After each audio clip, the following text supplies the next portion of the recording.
Que já tem sido ministrada nessa noite, e nós louvamos também pela vida do anjo da igreja, que o Senhor nos concedeu para nos abençoar por meio da tua palavra. Que o Senhor traga luz nesse entendimento, que o Senhor mesmo, Pai, fale por meio da boca do teu servo, e o abençoe ricamente, em nome de Jesus. Amém. Boa noite, irmãos. Graças a Deus, Pai de Jesus. Vamos continuar a nossa pregação, essa série de pregações em Mateus, e nós continuaremos o tema que nós temos dedicado nos 3 últimos domingos, o caráter do reino em nós, demonstrando o poder desse reino em nós. E Mateus capítulo 5, a partir do versículo 10 até o versículo 11, 12.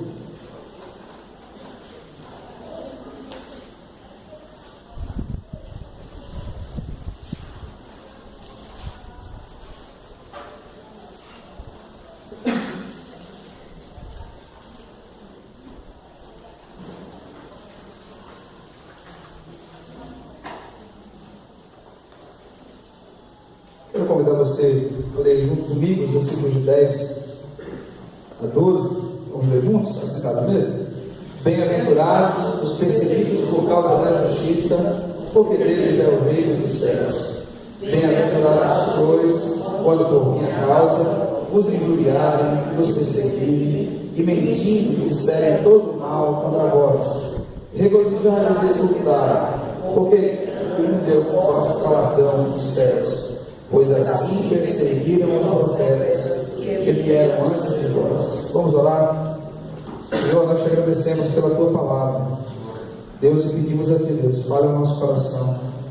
Nos mostre, Deus, a alegria de servirmos a ti, em detrimento da perseguição que o mundo imprime aos teus servos, aos teus filhos, aos teus escolhidos. Pai, nos mostre, Deus, a grandeza do sofrimento por causa de Cristo.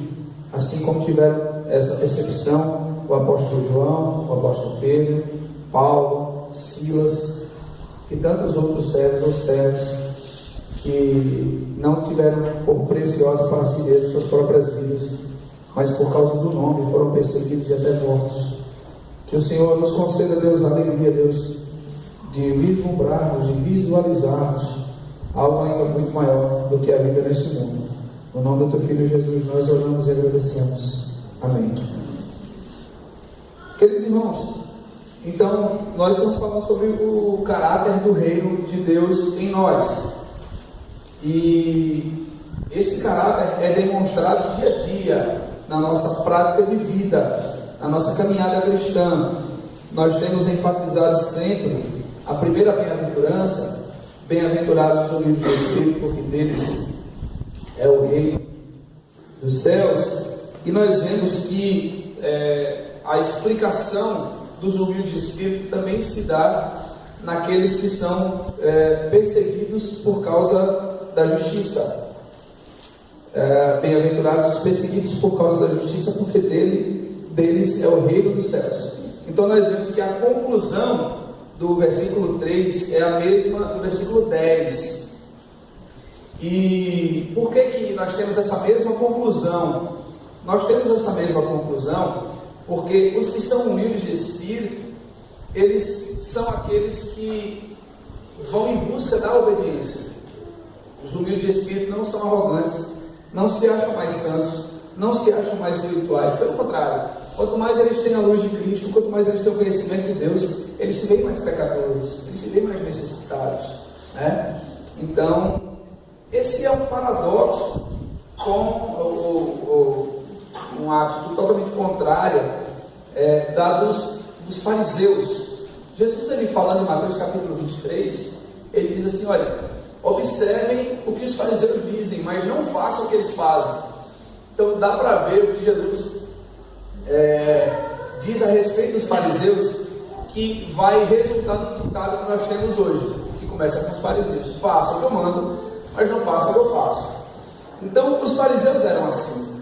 Eles sabiam muito, eles conheciam muito. Os fariseus surgiram aproximadamente no ano 200, depois que os gregos, especialmente Antíoco Epifânio ou Antíoco IV, ele tenta destruir a fé judaica. E então surgem ali os macabeus e lutam pela fé. Eles lutam dedicando suas próprias vidas. O sacerdote não tinha que ir para a guerra, o levita não tinha que ir para a guerra, mas eles eram levitas e sacerdotes, e eles foram à luta. Eles assumiram o papel dos juízes. Nesse período interbíblico, 400 anos, de Malaquias até Mateus, então Deus, ele silencia-se em termos de profecia e revelação, e nesse período a Grécia toma conta do mundo, vence os medos e os persas, e então tomam conta do mundo daquela época. E eles então tocam terror, eles começam a obrigar os judeus a sacrificarem a Hércules de Tiro, a Zeus. E então Antíoco Epifânio, para ser ainda mais afrontador, ele vai lá e sacrifica uma porca no altar do templo de Jerusalém. E isso desencadeia na revolta dos macabeus. Está escrito lá no livro de Macabeus, livro apócrifo da Bíblia Católica, onde nós entendemos que não seja um livro inspirado, mas seja um livro histórico, de importância histórica, e que não é citado no Novo Testamento e não tem então esse valor de inspiração, mas somente histórico. Então dá para ver que esses homens, os macabeus, eles se levantam para defenderem a fé deles, 200 homens, para lutarem contra o exército grego da época, né? E Deus lhes dá vitória e a fé então é mantida ali. Então nós vemos, surgem os fariseus para tirar a influência dos gregos do meio dos judeus. Da mesma maneira como Deus faz quando tira o povo do Egito e vai tirando o Egito do povo, quando o povo está caminhando no deserto por 40 anos. Da mesma maneira que Deus tira o povo da Babilônia e vai tirando a Babilônia do povo, quando o povo retorna então à terra de Judá, de Jerusalém. Então os fariseus surgiram com esse propósito bom, propósito de ensinar o povo de maneira muito rigorosa. E aí eles acrescentam aproximadamente 623 novas leis, e com o passar dos anos eles tornam aquelas leis que eles criaram mais importantes do que a lei de Israel. Aí então surge o farisaísmo, aí surge então a religiosidade. Eles se acham muito mais importantes do que todas as pessoas, e essa ideia, quando você vê cristão querer acrescentar coisa que a Bíblia não diz, pode ter certeza que ele está se achando mais espiritual do que outra pessoa, né? E nós vemos muito isso acontecer nos nossos dias, pessoas que se sentem mais espirituais e dizem que a Bíblia não diz, né? Então isso é um problema de ordem cristã, porque não há necessidade de nós acrescentarmos mandamentos à Escritura. E por que nós estamos falando sobre isso? Porque Jesus ele enfatiza muito a justiça. A justiça nada mais, nada menos do que a obediência aos mandamentos ou à lei. Quando Jesus está prestes a ser batizado por João, lá no capítulo 13, versículo 15, você vai ver que João tem a dificuldade de batizar Cristo. João tem a dificuldade de admitir que ele estava batizando o Senhor, e Jesus diz assim: não, deixe que seja assim, para que se cumpra a justiça. Então a lei, a palavra e a lei é a lei da obediência. Essa é a ideia. Os fariseus perderam isso de vista, perderam esse entendimento. Então é fundamental nós pensarmos que a justiça é a obediência a Deus. Está inteiramente ligado lá ao versículo 3. O reino dos céus é o reino daqueles que se esforçam pela obediência, é o reino daqueles que admitem que são pecadores, mas buscam obedecer de maneira humilde. Lembre-se da oração do fariseu e da oração do publicano. O fariseu diz: Senhor, obrigado, porque eu não sou como os demais homens, nem como esse publicano aqui. Ele não adora como eu adoro, ele não jejua como eu jejuo, né? Em outras palavras, ele não dizima como eu dizia, eu dou dízimo de tudo, né? E ele orava de si para si mesmo, embora ele estivesse de pé, olhando para cima, mas ele orava se exaltando. E o publicano, de cabeça baixa, prostrado, ele disse: Senhor, você é propício a mim que sou pecador. E Jesus pergunta: qual desses dois voltou justificado, perdoado? Aí os homens dizem o segundo, né? Então por quê? Porque o fariseu tinha essa ideia muito legalista. Por isso, Jesus vai dizer em Mateus 23, olha, o que os fariseus disseram, façam, mas não haja como eles agem.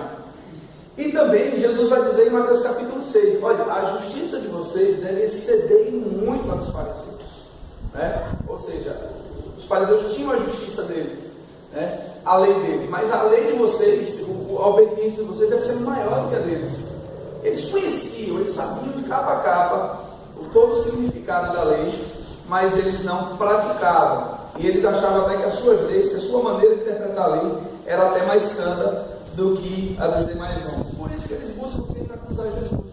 Jesus comia com meretrizes, andava com bêbados, andava com publicanos, e era sempre acusado. Os fariseus diziam: olha, se ele fosse o mesmo profeta, lá em Lucas capítulo 7, ele saberia quem era essa mulher aí, né?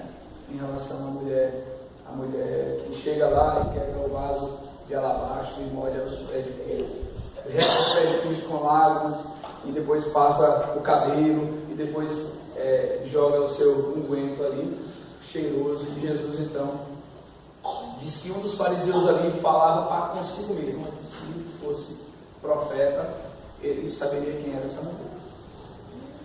E Jesus então, ele conhece o coração daquele homem, né? E Jesus sabe do prejuízo que nós fazemos no nosso coração. O Sermão do Monte vem para desmascarar diante de nós mesmos, diante uns dos outros, diante do próprio Deus, a nossa falsa espiritualidade. Porque nós temos visto que se nós não formos humildes de espírito, todas as outras bem-aventuranças, até se a gente morrer por causa de um ideal, se não houver humildade de espírito, é em vão. Paulo vai dizer isso em 1 Coríntios capítulo 3: ainda que eu dê o meu corpo para ser queimado, se não tiver amor, nada de ser. Então, mesmo que eu me sacrifique por alguma coisa, se não tiver amor, o que vale?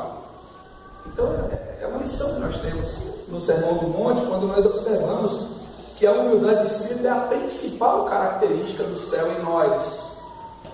É a principal característica do céu em nós. Então, nós temos sempre batido nessa tecla da humildade de espírito como sendo essa marca maior. O humilde de espírito, ele não finge que chora, ele chora mesmo. E ele começa chorando pelos seus pecados. Depois ele chora pelos pecados dos outros, né? É importante então conhecer aquilo que Jesus diz: olha, tire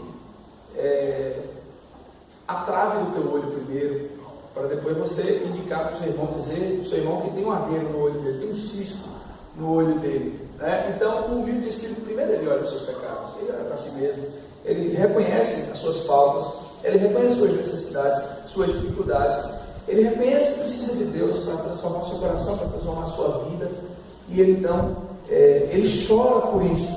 Tiago vai dizer isso. Tiago vai dizer isso, capítulo 4, 7 a 10. Joel vai dizer isso, capítulo 12, versículo 13. Daniel vai dizer isso, Daniel capítulo 9, versículos de 3 a 10.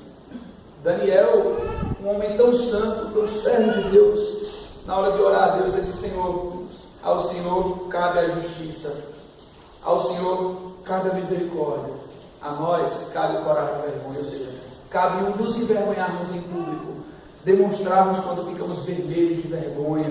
Então a nós cabe tudo isso. E às vezes a gente acha que a gente é melhor do que alguém, e a gente faz questão de apontar o erro da pessoa, sem primeiro reconhecer que a gente tem que chorar primeiro pelos nossos pecados. Essa é a grande lição que nós temos no Sermão do Monte. Da mansidão, que nós precisamos ser mansos, e o manso, externamente, que não é humilde de espírito, ele somente é cínico ou tímido, ou covarde, que esses humildes de espírito, eles têm sede de justiça, sede e fome de justiça, para ver a obra de Deus sendo realizada em suas próprias vidas, para ver o pecado sendo vencido neles mesmos. Então, eles vão lutar contra o pecado, eles vão correr para Deus, eles vão se esconder em Deus e não atrás das desculpas. Eles são misericordiosos, eles são limpos de coração, eles lutam pela pureza do seu coração, eles são pacificadores, eles têm paz com Deus e procuram também promover paz entre as pessoas, e eles são então perseguidos por causa da justiça. Então, uma introdução só para a gente relembrar o que a gente já viu. E os versos 10 a 12 então não nos deixam dúvida de que a atitude do mundo para com o cristão é uma atitude de perseguição. O mundo persegue o Evangelho, o mundo perseguiu a Cristo, o mundo persegue aquele que guarda o Evangelho, aquele que lê o Evangelho. E o Novo Testamento nos apresenta o cristão sempre como um alvo de possível perseguição. Está escrito na Escritura, nós vemos isso em todo o texto, nós vemos isso em Atos dos Apóstolos. A primeira morte que acontece, a morte de Estevão, a primeira tortura que acontece é a de João e Pedro. Nós vemos Tiago, filho de Zebedeu, sendo decapitado. Nós vemos Paulo sendo apedrejado lá no corpo. Nós vemos Paulo e Silas apanhando em Filipos. Nós vemos Paulo preso. Vemos Paulo sendo julgado. E aí a história não conta com detalhes, mas nós sabemos que Paulo foi decapitado. É uma história bíblica, né? Mas a história secular, os estudiosos vão dizer que Paulo foi decapitado. Tudo isso por causa da justiça. Então a justiça é a lei de Deus, é o Evangelho, é a obediência. Essa é a justiça. E, queridos irmãos, ele vai dizer, olha, bem-aventurado aquele que é perseguido. Olha só, bem-aventurado é mais que feliz uma pessoa que é perseguida. É mais que feliz uma pessoa que busca a obediência a Deus. É mais que feliz a pessoa que é afrontada por causa da fé. É mais feliz uma pessoa que é excluída por causa da fé. É mais do que feliz uma pessoa que é presa por causa da fé. É mais que feliz uma pessoa que é morta por causa da fé. É mais feliz. Então, nesse ponto de vista, nesse entendimento, para o mundo, isso é uma coisa estranha de se pensar. E se nós não pensarmos dessa maneira, o nosso coração é muito mais mundano do que cristão. Porque para o cristão, a possibilidade de perseguição e morte. E Cristo mesmo disse: eu envio vocês para o meio de lobos, né? Como ovelhas. Envio vocês como ovelhas para o meio de lobos. Então, a ideia do lobo, o lobo quer devorar a ovelha. E o cristão fiel, certamente ele vai incomodar, né? Paulo, então, ele diz isso lá em 2 Timóteo, capítulo 3, versículo 20. Ora, todos quantos querem viver piedosamente em Cristo Jesus serão perseguidos. Se você quer viver piedosamente, corretamente, buscando mais agradar a Deus do que a homens, em Cristo Jesus, você será perseguido. Essa é a mensagem do Evangelho. Os cristãos sofrem perseguição pelas verdades de Cristo. Está escrito. E não há como fugir disso. Não há como nós tentarmos amenizar essa situação. Se nós quisermos ser fiéis, nós então sofreremos perseguição. E então o reino de Deus é para os perseguidos pela obediência a Deus. Essa é a grande máxima que nós temos nesse texto. O reino de Deus é para os perseguidos pela obediência a Deus. Aqueles que praticam o que é justo aos olhos de Deus são perseguidos. Essa é a grande verdade. Se nós quisermos verdadeiramente olhar para nós e vermos que falta perseguição, é porque nos falta de fato obediência. Se você não está sendo perseguido, é porque lhe falta obediência, né? Uma coisa muito interessante, John Wesley estava pregando. John Wesley é o fundador do metodismo inglês, e ele estava pregando certa vez publicamente, e ele pregou uma mensagem, quando as pessoas se emocionaram, bateram o pau. Aí ele disse, tem alguma coisa errada aqui. Ele pregou a mesma mensagem, levou uma pedrada na testa e o sangue desceu. Ele disse, agora está certo. As pessoas não tinham entendido o que ele tinha pregado. E eu aplaudia, porque achava bonito. Ele pregou exatamente a mesma coisa. E era o tempo que o sermão era lindo. E ele prega a mesma coisa, e a mesma pregação, a mesma mensagem, e depois a pessoa entende, e ele levou então uma pedrada na testa. Aí ele disse, agora sim, agora está certo. Né? Então veja como que o cristão é tratado. Né? O cristão então é tratado de maneira... o cristão fiel é tratado de uma maneira que ele não é bem visto, bem quisto, bem-vindo no meio do mundo. Por quê? Porque ao cristão cabe obedecer a Deus, como Pedro mesmo disse, importa mais obedecer a Deus do que a homens. E é interessante que a mesma mensagem que João Batista pregava no capítulo 3, versículo 2 de Mateus, é a mensagem que Jesus prega em capítulo 4, versículo 17, arrependei-vos. A mensagem é de arrependimento. A mensagem não é uma mensagem floreada, aveludada. Não, é uma mensagem dura, é uma mensagem de arrependimento. E quando nós falamos de arrependimento e nós colocamos em questão a necessidade de arrependimento e os motivos pelos quais a pessoa deve se arrepender, então você está fora dessa filosofia moderna. Você está por fora. Você é um antigo, você é um atrasado. Mas na verdade, o cristão, ele é a pessoa que pensa de maneira mais avançada. Ele pensa na eternidade.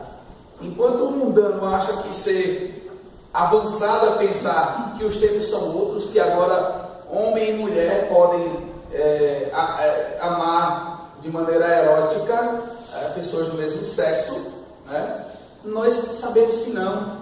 Nós olhamos para o passado, nós olhamos lá para a criação, mas também nós olhamos para a consumação e dizemos para eles, olha, veja bem, há uma vida após esta vida. Há algo além daqui. E que você não pode perder isso de vista. E que você não pode deixar de pregar isso. Porque nós estamos olhando para um futuro ainda muito mais avançado. Para algo ainda muito mais além. Que os olhos e os ouvidos do homem natural não conseguem perceber e enxergar. Mas somente a fé nos possibilita ouvirmos e vermos esse futuro. E então, os homens devem perceber que a nossa preocupação com eles é com o seu destino eterno. Então, para aqueles que nos acham atrasados, nós estamos mais do que adiantados. Nós estamos olhando além da vida aqui. Nós estamos pensando no futuro ainda muito mais distante, mais real. Não como o tempo presente sendo um tempo moderno de grandes revoluções e de grandes avanços socialmente falando, filosoficamente falando. Não. Nós estamos olhando para um futuro de maneira mais avançada, mais ainda grandiosa. Não esse aqui, mas o fim de todas as coisas. Então nós olhamos para o passado e vemos a criação, e vemos como Deus fez o homem reto, em justiça, mas que o pecado trouxe a quebra da comunhão com Deus, e que então, a partir disso aí, o pecado começa a desdobrar-se de maneiras e facetas diferentes, cada vez mais obscuras, sujas, imorais, impuras, e que eles acham que isso é evolução, e que isso é o futuro, e nós sabemos que isso não é o futuro. Nós sabemos que isso é a desgraça, sabemos que isso é a morte e a condenação. Então, o fundamental é que nós entendamos que a justiça é a obediência, e que nós não negociemos o nosso entendimento e a nossa prática da justiça. É lógico que não apenas de maneira intelectual, como eram os sacerdotes, os fariseus, eles eram muito entendedores, eles conheciam muito, mas aquelas verdades não chegavam ao coração deles. Eles eram como sepulcros caiados, arrumados por fora. Eles eram admirados. Sua prática era uma prática de religiosidade, mas por dentro eles eram tão podres quanto os demais. E o que diferencia um sepulcro caiado de um sepulcro mais simples é somente a parte externa, porque por dentro é a mesma coisa. Então nós devemos realmente ter isso em mente, irmãos. O versículo 11 diz assim: bem-aventurados sois quando por minha causa vos injuriarem e vos perseguirem e mentindo disserem todo mal contra vós. Jesus, ele vai sempre fazer essa colocação por causa dele, aquele que não deixar pai, mãe, esposa, campo, casa, bens, por amor de mim, não é de mim, né? Então ele vai sempre se colocar. Ele vai dizer, capítulo 16 de João, diz: olha, o mundo persegue você, não se preocupe não, o mundo também te perseguiu. Ele vai dizer, em capítulo 17, ele vai dizer: pai, eles também não são do mundo, como eu também não sou, né? O mundo os odeia por causa da palavra, né? A justiça, João capítulo 7, versículo 24: não julguei segundo a aparência, mas julgai segundo a reta justiça. E a reta justiça é a palavra de Deus. Então, por causa do Evangelho, por causa de Cristo, os cristãos são injuriados, são perseguidos e são então caluniados. A injúria é ação ou ato ofensivo, ofensa, insulto, efeito prejudicial, dano, estrago que se pode causar a alguém ou a alguma coisa. Quando a gente fala de agronomia também, e a gente vê que alguns legumes, verduras, frutas, né, algumas injúrias mecânicas, né, quando algumas feridas, alguns amassões, alguns estragos externos ao fruto ou ao legume, injúria é tudo isso: é ofender, é insultar, é prejudicar, é causar dano ou causar estrago. Em Hebreus capítulo 10, nós vemos os cristãos perseguidos por serem fiéis.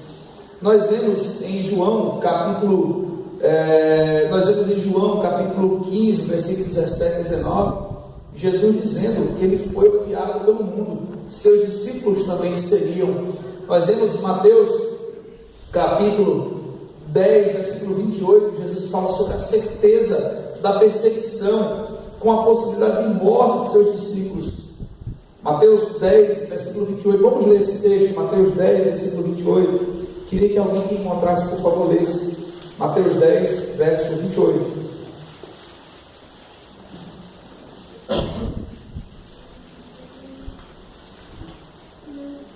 Não temais os que matam o corpo e não podem matar a alma, temei antes aquele que pode fazer parecer no inferno tanto a alma quanto o corpo.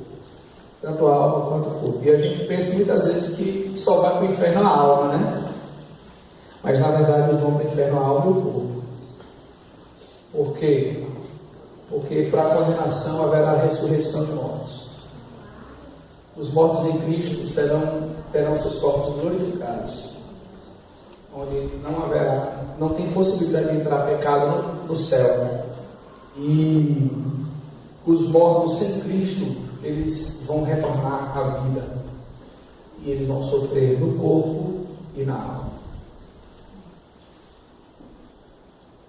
Eles vão sofrer no corpo e na alma.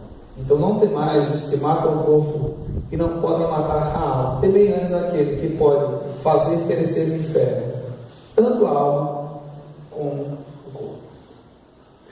Palavra de Jesus, palavra do nosso Senhor, palavra daquele que sofreu, daquele que foi perseguido, daquele que mentiram contra ele, daquele que causaram danos contra ele. Então, historicamente, os cristãos sofrem perdas por causa da sua fé. Eles recebem perdas no sentido físico, quando eles perdem objetos, eles perdem seus bens. Eles sofrem perdas também no sentido familiar, quando muitos cristãos têm os seus parentes mortos por causa da fé. Na década de 60, em Cuba, eu gosto muito dessa história, eu vi uma missionária contando, e no regime comunista de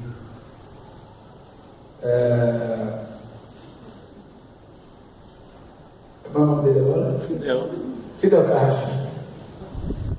No regime comunista de Fidel Castro, conta-se a história de uma família, pastor, sua esposa, 3 filhas, que não negavam a Cristo. E eles foram para o paredão de fuzilamento. E eles começaram matando a filhinha mais nova.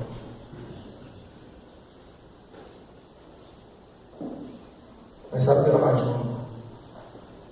E eles cantavam a música: estou seguindo a Jesus Cristo, esse caminho eu não desisto. E mataram a primeira, que era mais nova. Depois mataram a do meio.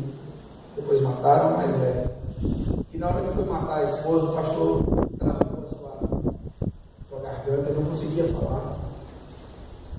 E a esposa disse: continue cantando, meu bem. Daqui a pouco nós nos encontraremos no céu. E foi então fuzilada a esposa e depois o pastor, no regime de Fidel Castro.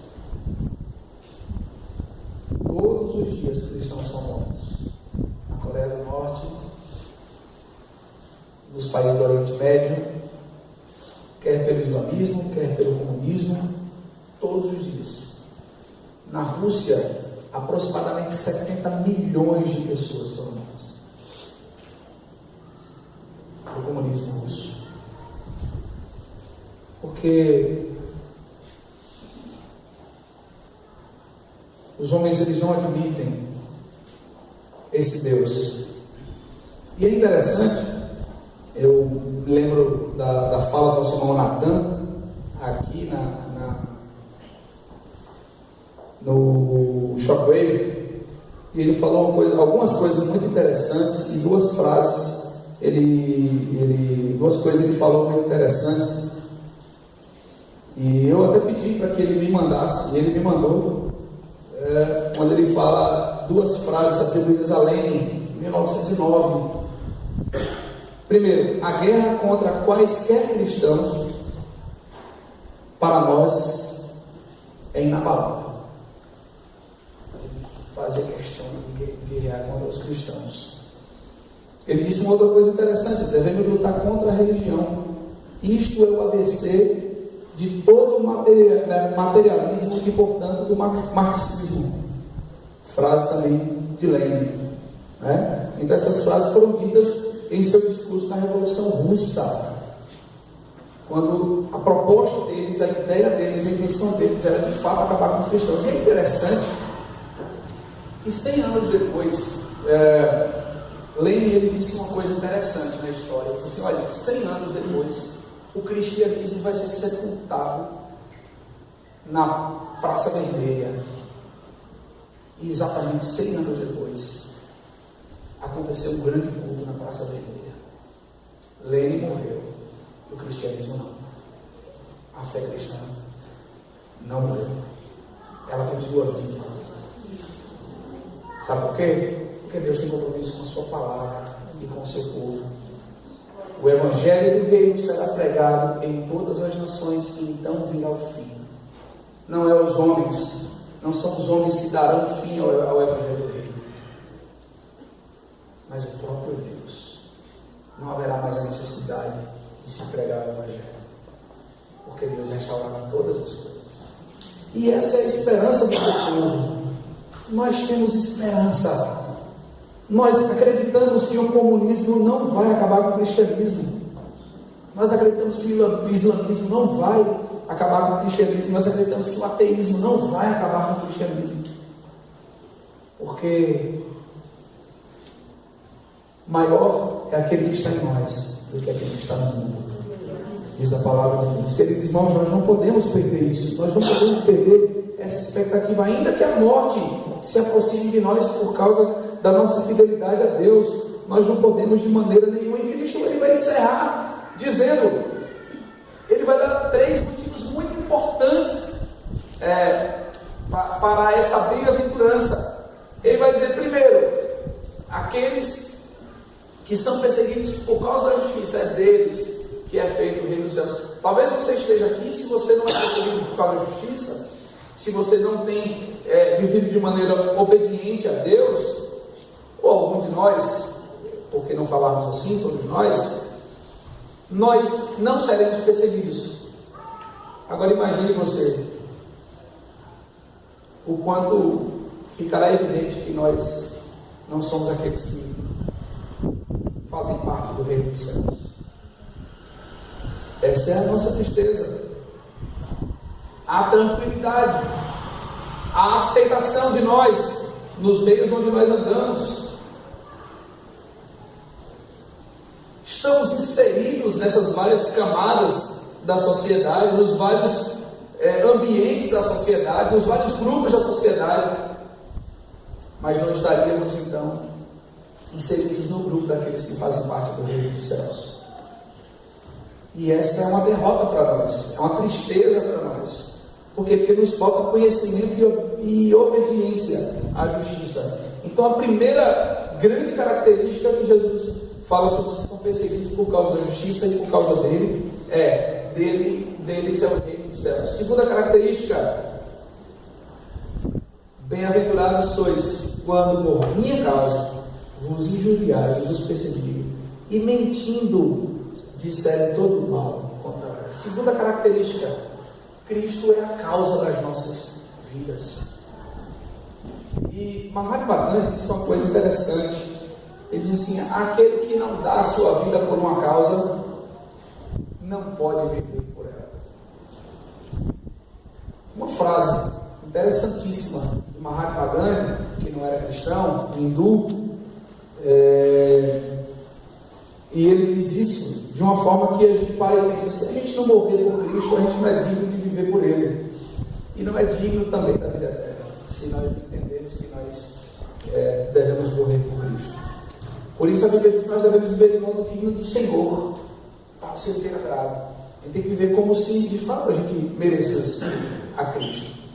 Terceira coisa muito importante, terceira característica desses bem-aventurados, ele vai dizer no versículo 12, regozijai-vos e exultai, porque grande é o vosso galardão dos céus, pois assim perseguiram os profetas que vieram antes de vós. Então veja, a terceira causa da nossa bem-aventurança, a galardão do céu. Então eu tenho que me alegrar com a perseguição, porque há galardão do céu, há um prêmio, há um presente, há uma dádiva de Deus, há uma recompensa da parte de Deus para nós, há galardão do céu. E veja que comparação que é feita, pois assim perseguiram os profetas que vieram antes de vós. Queridos, Cristo nos compara aqueles que são perseguidos por causa da justiça, aos profetas, aos servos mais fiéis, aos servos que agradaram a Deus, aos servos que morreram por causa de Deus. Veja que comparação honrosa para nós, além de nós termos também a comparação com o próprio Cristo, porque Jesus disse assim, olha, se vos perseguem, não fiquem admirados por isso, porque antes de perseguirem a vocês, perseguiram a mim. Então compara os seus servos àqueles que são perseguidos por causa de Cristo.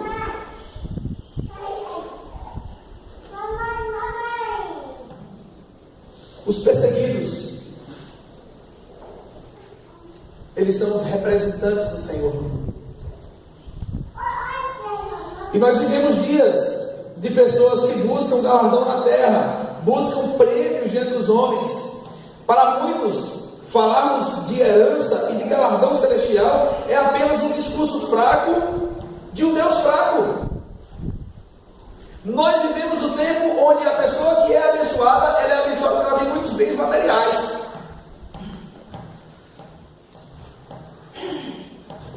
Mas nós observamos, biblicamente falando, que uma pessoa realmente abençoada é alguém que vive para Cristo, é alguém que vive para Deus.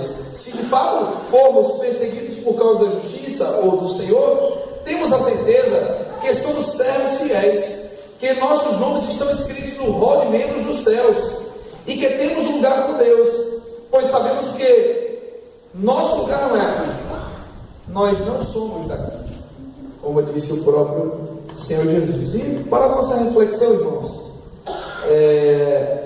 de fato nós passamos por várias aflições. Vejamos o que a palavra de Deus nos diz sobre as adversidades enfrentadas por seus servos por causa da justiça.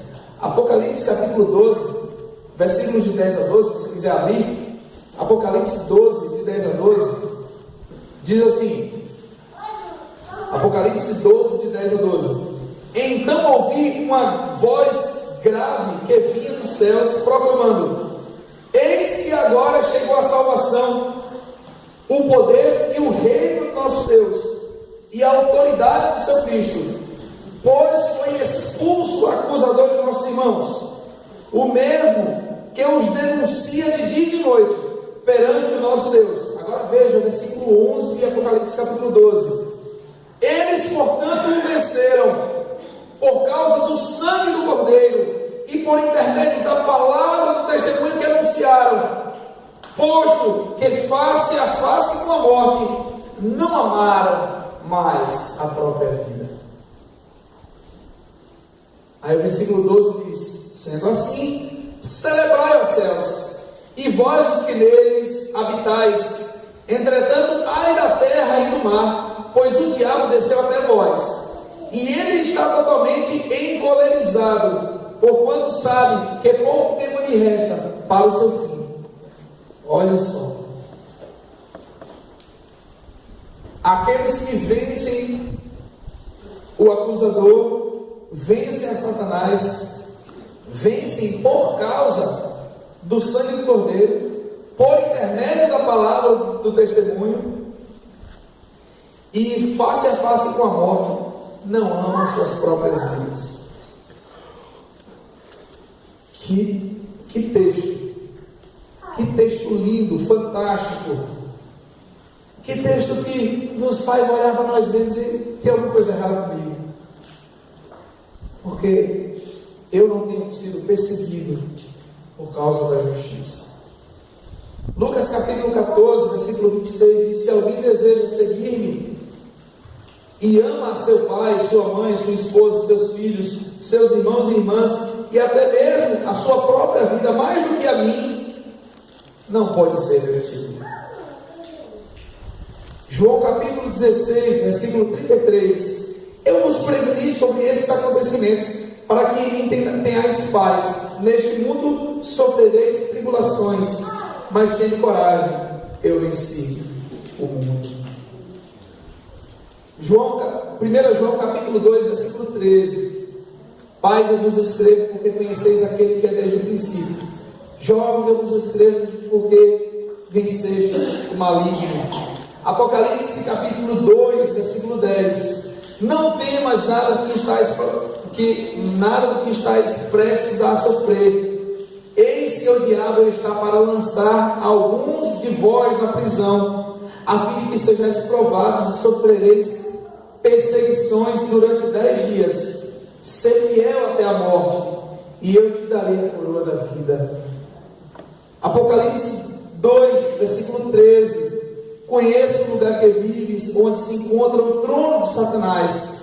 Apesar disso, permaneces fiel ao meu nome, e não renunciaste à tua fé em mim, nem mesmo quando Antipas, minha leal testemunha, foi morto nessa cidade onde Satanás habita. Apocalipse capítulo 6, versículo 9: Quando ele abriu o quinto selo, contemplei debaixo do altar as almas daqueles que haviam sido mortos por causa da palavra de Deus e do testemunho que proclamaram.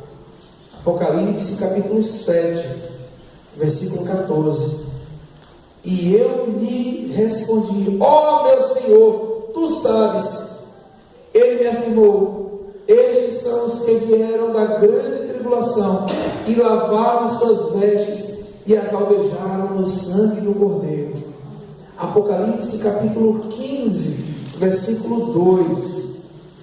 Vi algo semelhante a um mar de vidro misturado com fogo, e em pé junto ao mar, todos que haviam vencido a besta, a sua imagem e o número do seu nome, eles empunhavam as harpas que haviam sido entregues por Deus.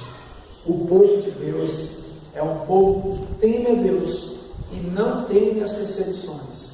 É um povo que sabe do galardão que tem no céu, junto ao Cordeiro e junto ao Pai. Deus tem delícias perpétuas para nós. Salmo 16, versículo 11. Filipenses capítulo 3, versículos 20 e 21. A nossa pátria está nos céus, de onde nós aguardamos o Salvador, o Senhor Jesus, o qual transformará este corpo de humilhação num corpo semelhante ao da sua glória. Promessa de Deus para nós. Sua perseguição por causa da justiça, meu irmão, minha irmã, tem fim garantido pelo próprio Deus. Sua perseguição não é eterna, ela é passageira. Suas delícias são eternas, seu galardão é eterno, sua recompensa é eterna, sua alegria, seu gozo são eternos. Portanto, vale a pena, irmãos, nós sermos perseguidos por causa da justiça. As injustiças que nós temos sofrido por causa do Evangelho cessarão. Ainda que matem o nosso corpo, viveremos eternamente num corpo melhor, glorificado e com o próprio Deus e o seu Cristo. Nós temos motivos para nos alegrarmos, nos regozijarmos nas perseguições. Paulo ele diz também em Romanos no capítulo 5 que nós nos gloriamos nas tribulações por causa de Cristo Jesus. Bem-aventurados os perseguidos, eles são os amantes da justiça. Bem-aventurados os perseguidos, porque são servos fiéis e comprometidos com a verdade e justiça do Evangelho. Bem-aventurados os perseguidos, porque nem o mundo, nem o diabo, nem ninguém pode lhes arrancar a certeza da vida eterna.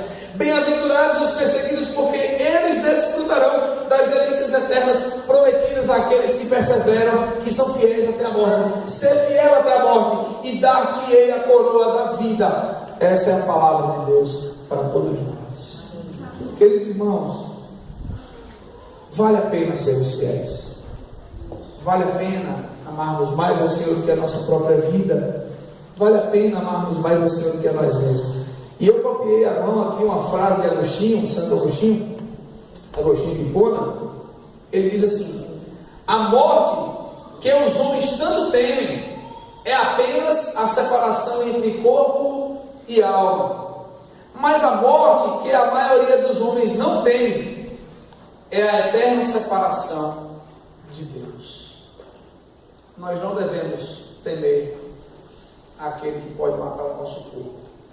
Antes devemos temer aquele que pode lançar tanto o corpo quanto a alma no inferno. E essa palavra de Agostinho aqui é tão interessante. A morte que os homens tanto temem é apenas a separação entre corpo e alma, mas a morte que a maioria dos homens não teme é a eterna separação de Deus. Podem separar o nosso corpo da nossa alma, ou a nossa alma do nosso corpo, mas nunca nos separarão de Deus. Essa é a palavra de Deus para nós nesta noite. Busque a Deus, busque fidelidade a esse Deus, seja obediente, não tema as ameaças dos homens que trabalham na faculdade, não tema as ameaças de quem quer que seja, não vacile na sua fé. Entenda que é possível se alegrar nessa perseguição, porque diz a palavra de Deus: grande é o nosso galardão nos céus. Amém? Vamos orar? Senhor, nós te agradecemos pela tua palavra. Pedimos a Deus que essa palavra encontre lugar em nossos corações, de maneira, Deus, que nós, com humildes de espírito, que o Senhor nos tem feito sermos, que nós possamos, Deus, dia a dia admitir nossas fraquezas e lutarmos, termos fome e sede de justiça, para nós mesmos praticarmos essa justiça e não termos medo da perseguição por causa da justiça. Muitos profetas morreram, alguns foram cerrados ao meio, outros foram lançados no fogo, foram passados a fio de espada, foram decapitados, foram enforcados, foram apedrejados. E grande é o galardão desse povo. Ainda hoje muitos cristãos, Senhor, eles morrem cantando como o pastor Youssef, que foi conduzido até a forca perante os seus acusadores e a multidão furiosa com ele, e ele cantava louvores ao Senhor. Nosso Deus, nos ensine a morrermos dia a dia, para que um dia, se for necessário que morramos pelo Senhor, nós não temamos a morte, mesmo em face da morte, nós não queremos negar o Teu nome. E Deus, nos ajude a vivermos com a alegria de que o céu é a certeza para nós, de que onde nós andamos é céu com o Senhor, mas um dia nós estaremos no céu com o Senhor, e estaremos diante do Senhor. Pai, não permita que as pequenas tribulações e angústias dessa vida nos tirem a alegria de servirmos a Ti e de vivermos para a Tua glória, Senhor Deus. Porque se Jesus Cristo é Deus e morreu por nós, não há sacrifício grande mais que não possamos fazer por Ele. Nos ajude a vivermos assim, Senhor. Nos dê poder para isso, porque somos covardes, porque somos fracos, porque somos inconstantes. Mas esperamos no Senhor, que o Senhor nos conceda poder para vivermos e para morrermos por Ti. Nos guarde em Teu amor, Senhor. Em nome de Jesus nós oramos. Amém.